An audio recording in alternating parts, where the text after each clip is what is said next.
Welcome, Window to China. I'm pleased to have Kathy Hackshaw, Chair of the City of Fairfax Democratic Committee. Welcome to you. Can you introduce yourself more?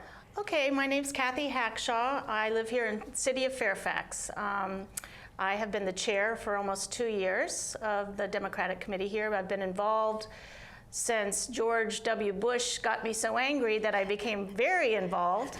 And in fact, many other people I know became involved about that same time. So I'm married, I have 2 children, I work as a social worker full-time. And I have 3 dogs, and I have beehives in the back too. Okay, glad to know the 2 dogs, so your friends. Okay, why did George Bush make you so angry?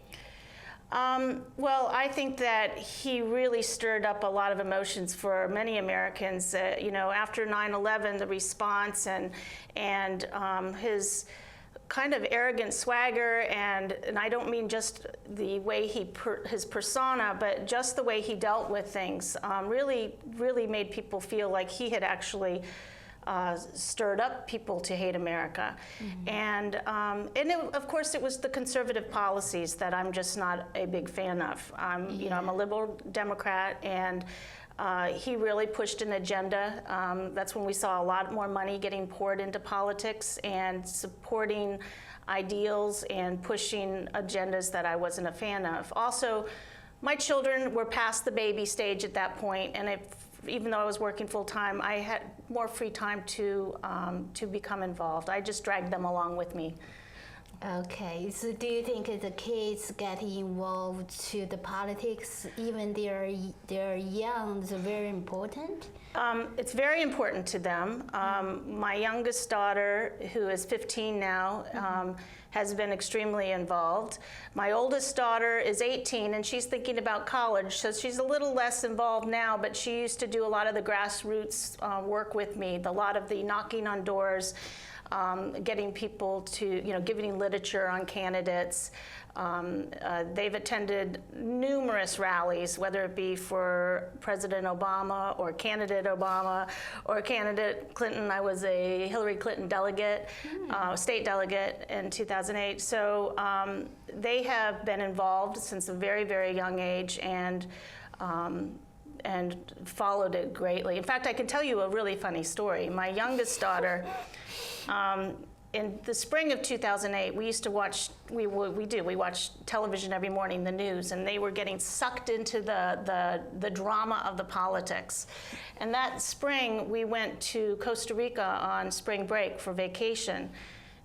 We were on our way to the beach, and we had to walk through an old cemetery on both sides, and it was a dilapidated cemetery. It was an old one. Many of the headstones actually were even wood. It was probably fairly impoverished people buried there. It wasn't well kept. So we're kind of walking through the brambles to get to the beach. Now, my daughter's only like 7 or 8 years old, and she says, "Mommy, there's a Republican buried here." And I turned around, and I'm thinking, you know, we're in Costa Rica, and there's a headstone Huckabee, and he was a former candidate running for the presidential, to be the Republican nominee. And I was like, oh my gosh, you know, I was really proud. And then I said, but Addie, you know, we are way too far south for this to be a member of that family. And then she looked at me and she goes, but he did so well in the South. Yeah. Okay, that's when my knees buckled, you know. You know, sometimes really we can find the truth in the children's tales or kids' tales. Yes, yes. So I saw the pictures she has with Clinton, right? Sure. Okay. Now, this is my oldest daughter, Margaret. Okay. My youngest daughter, Addie, the one I was telling the story for, was holding my camera. So she took this picture. This was after an event where President Bill Clinton former President Bill Clinton was endorsing McAuliffe, his first run for governor of Virginia. And we were lucky enough that he stopped, and my young daughter was holding the camera, and he said, you know, there's a little budding photographer, and she was adjusting the lenses and holding up everything for about a minute, but she snapped that picture. Right. So they have this memory. But it's great photo. It's a great photo. So can you tell us more, what is the mission of the city Fairfax Democratic Committee? The core mission is to get Democrats elected into office. I mean, that is the very core mission. We are working to try to garner more people to become members of the committee.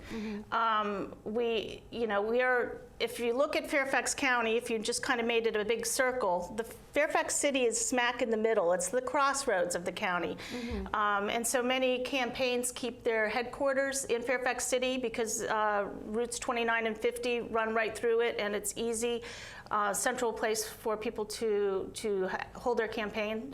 And so we work with the Fairfax County Democratic Committee very often in conjunction for the same fundraisers and events and meet and greets and things like that.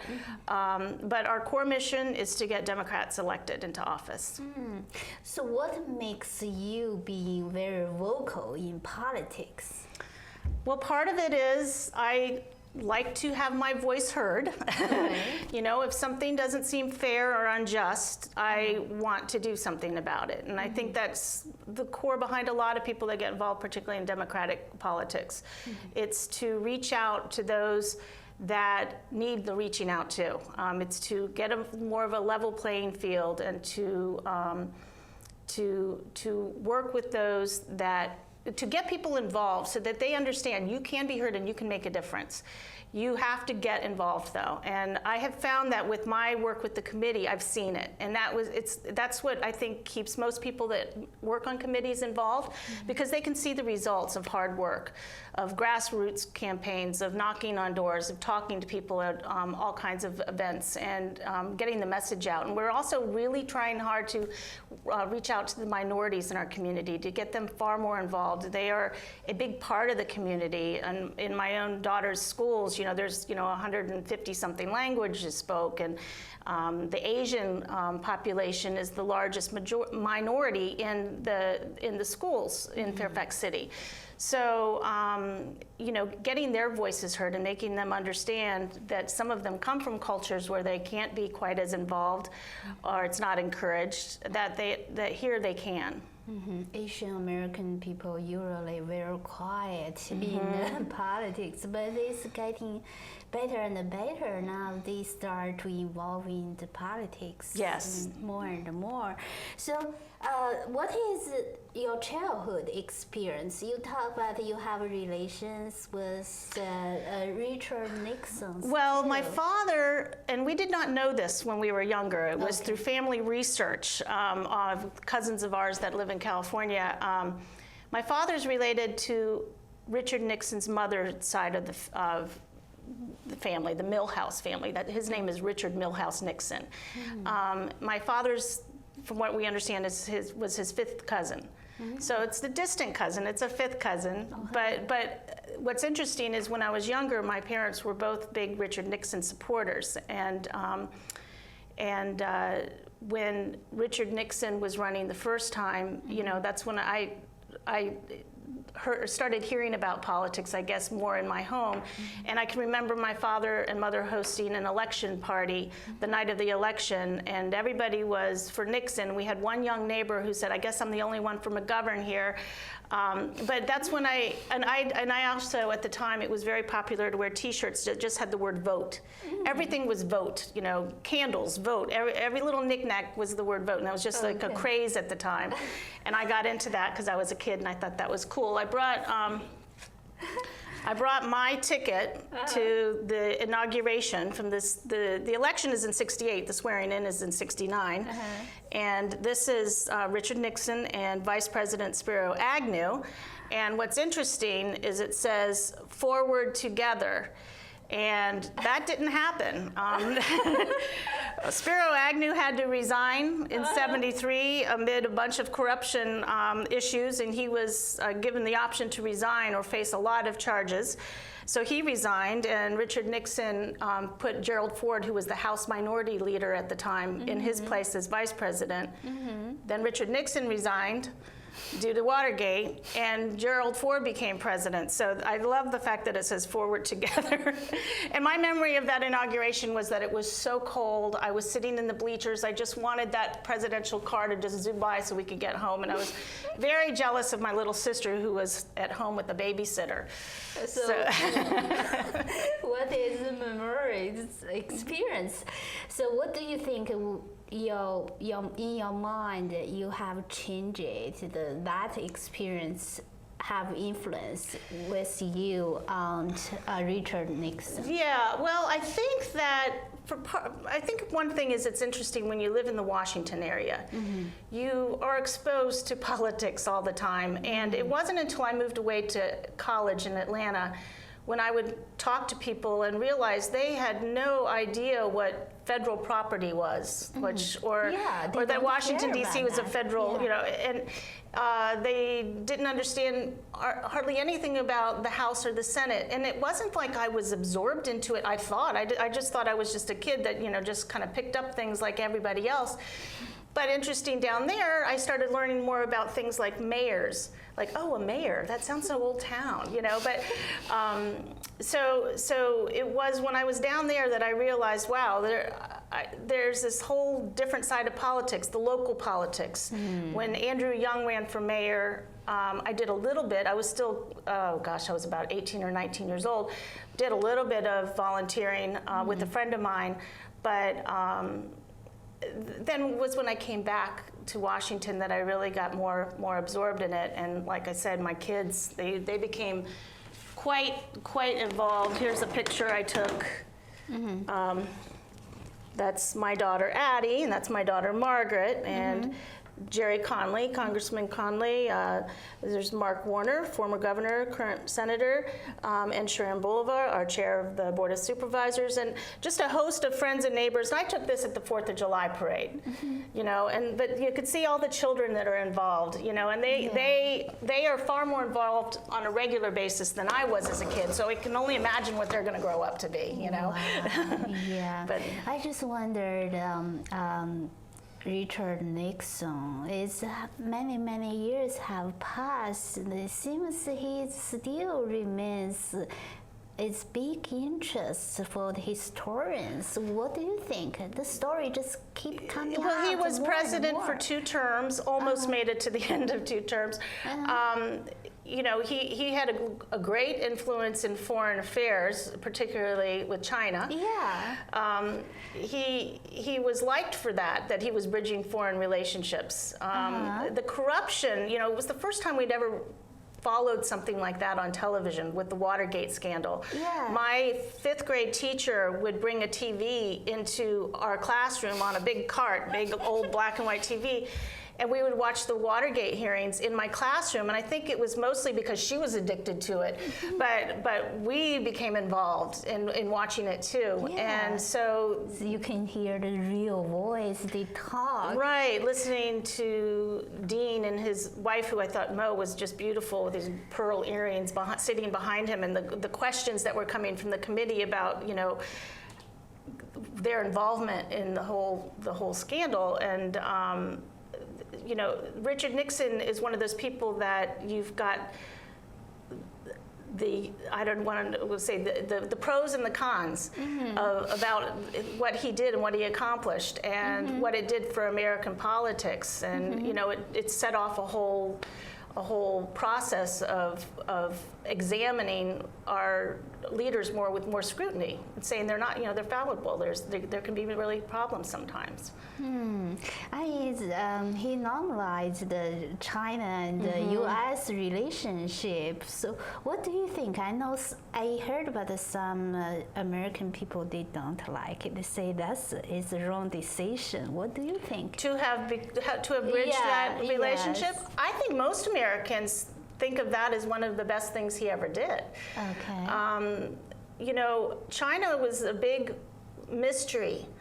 I can remember as a small child when we would study, foreign countries, China was just kind of like, and then there's China. And we'd see pictures of bamboo and we were waiting for the pandas to arrive and that sort of thing. I mean, the pandas, right here in Washington, that was a direct result of the relationship with Richard Nixon. But China was just, to us, I think, men wearing the same outfit, the same uniform. At that time. Yeah, and that's all I knew, And I don't even think that most kids knew much of a difference between Japanese and Chinese, and we hadn't even heard of Thailand. I mean, Asia was just kind of this mystery, and he really unlocked it quite a bit, and I think that was a good thing. We certainly learned a lot more about China because of that. See, the West to us is mystery too. At that time, we think about we cannot tell the age from Western people. So same things happened to you as American people. When I came here, my friends just told me, I cannot tell your age. I cannot tell everybody's age. You look like the same with other people, so look like similar too. So because it's mystery to us too. Yeah. I mean, it's the same thing. I think it's very good for China when they have very normalized relationships with China. China was that time it was very tough. Very it means that time is life just suffering. People didn't have a better life. Now it's getting more and more changed because there's two big countries. They have trade. People they can exchange culture. Then have big influences in the global level. Right. Benefit for every country, other countries too. That's my opinion. Well, yeah, when I think about what I thought of China as a child and what we know now as, the global leader in economics and just the boom of technology and what's happening there, it's, it's nothing like it used to be. Yeah, it's American people and the Chinese people have something in common. They work very hard. Work very hard. I don't know other countries. Sometimes I went to Thailand, other countries. The people just relax and then walk on the street and have water, and then they don't pursue very high level living. But the Chinese people and the American people, they work very hard. They seem to have a dream. Yeah. Every day they want to pursue. Then they also, in China especially, they are really value, dress family values. Yes. They really care about the family, parents and the children. In US, the same thing. I can see just parents watch the kids very young and they give them very best education. I can see every family the same thing. So that's something in common in China and in US. So, okay, so it seems your childhood experience have a very big impact for your involvement in politics. What about your experience? You said you have governance experience for Kennedy family. Oh. That's a family I think have legacy. Everybody just want to know the stories. About the Kennedy family. Yeah. Yes, I worked for David and Kathleen Townsend. Kathleen Townsend is Robert and Ethel Kennedy's oldest child. And I moved in with them and lived with them for a year, and I took care of their daughters. They had 3 daughters at the time, then later had a 4th daughter.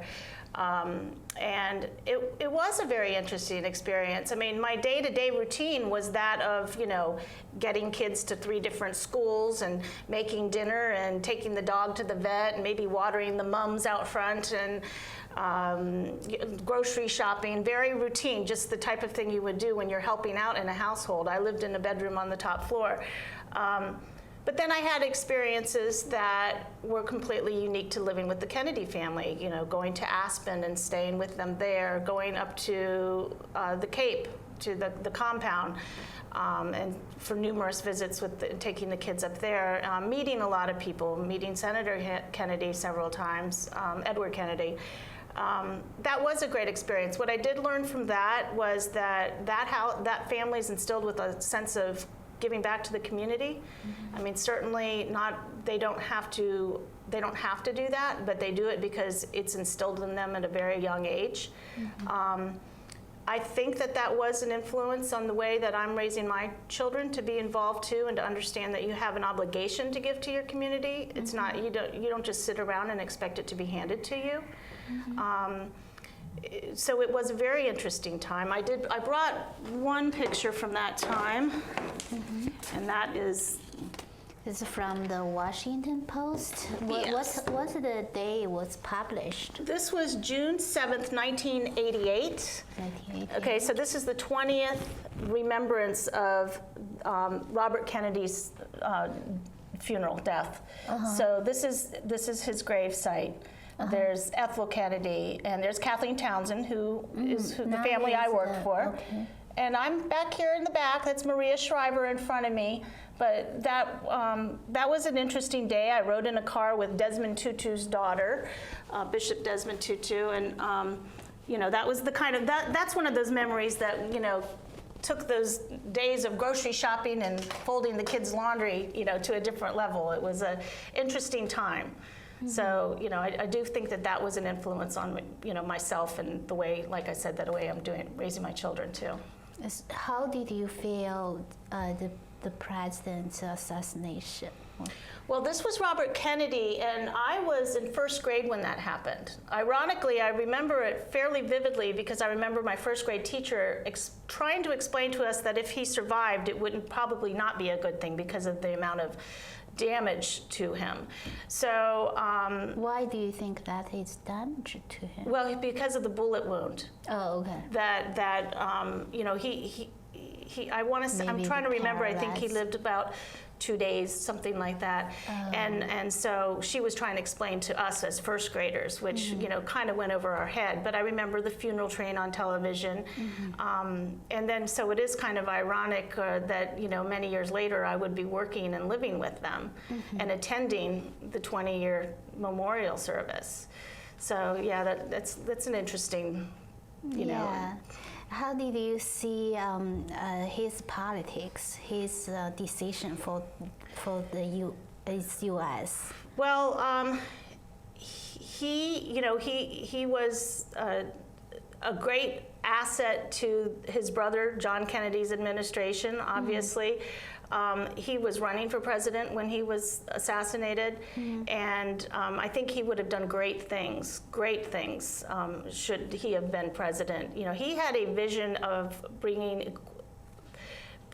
He worked much to bring the poor out of the depths of the poor homes in Appalachia and other places in America. He wanted to be a leveler of that sort of concern, which was great. And of course, civil rights was the hot, ticket item at the time as far as just getting people very involved in politics. And of course, Martin Luther King's assassination happened, and he went to calm down folks that were rioting because of their outrage in that occurrence.